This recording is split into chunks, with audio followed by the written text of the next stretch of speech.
Sir ஒரு நிமிஷம். சொல்லுங்கண்ணா, என்ன விஷயம்? ஒரு 2000 அட்வான்ஸ் தேவைப்படுது, அதான் கேட்கலான்னு. போன வாரம் தானே சம்பளம் வாங்கினீங்க, அதுக்குள்ளே என்ன? இல்லை சார், பையனுக்கு வேலை கிடச்சிருச்சு, அதான் ஆஃபீஸ் போட்டு போகிற மாதிரி 2 ட்ரெஸ் எடுக்கலான்னு. என்னண்ணே, 10 நாளைக்கு முன்னாடி தான் உங்களை ஒரு நல்ல ஷர்ட் எடுத்துக்க சொல்லி நான் காசு கொடுத்தேன். அதையும் உங்கள் பையன் இன்டர்வியூ போகிறான்னு ஷூ வாங்கி கொடுத்துட்டீங்க. இப்போ இதுவா? முதல்ல வேலைக்கு போகிறா, பார்க்க நல்லா இருக்கணும் இல்லையா, அதான். சொல்லுங்கள் சார், என்ன பார்க்குறீங்க? ஷர்ட் பார்க்குறேன் ப்ரோ. ஓகே சார், என்ன சைஸ் சார்? சைஸு இதோ அவங்கள மாதிரி இருப்பாங்க. உங்கள் பையன் தான் அவங்கக்கிட்ட பேசவே மாட்டான்னு வருத்தப்படுறீங்க. அப்படி இருந்தும் எல்லாமே அவனுக்கு செஞ்சிடுறீங்கல்ல.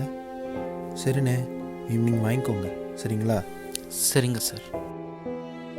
அப்புறம் அண்ணே, நீங்கள் வருத்தப்படாதீங்க. கண்டிப்பாக உங்கள் பையன் நல்லா சம்பாரித்து உங்களை ராஜா மாதிரி பார்த்துப்பான்.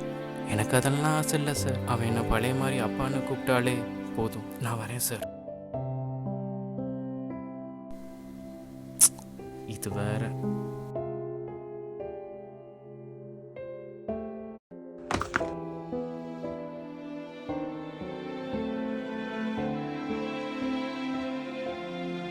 இதையே பேக் பண்ணிடுங்க.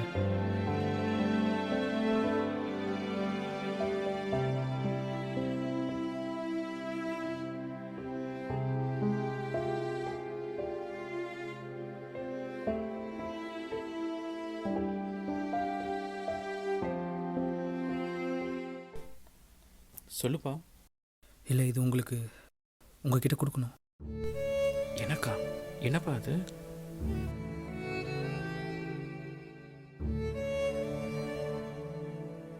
எனக்காப்பா அது? இதெல்லாம் விட என்கிட்ட பேசினது ரொம்ப பெரிய சந்தோஷமே.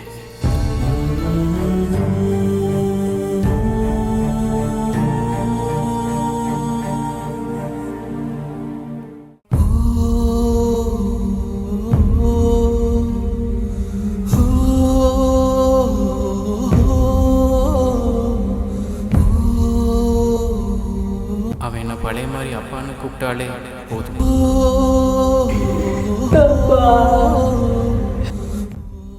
ஒரு ஆணோட வெற்றிக்கு பின்னால் ஒரு பெண் இருப்பான்னு சொல்லுவாங்க. ஆனால் ஒரு ஆணோட ஒட்டுமொத்த வாழ்க்கைக்கு பின்னால் இன்னொரு ஆண் தான் இருப்பான். அது யாருன்னு உங்களுக்கே தெரியும். The real hero.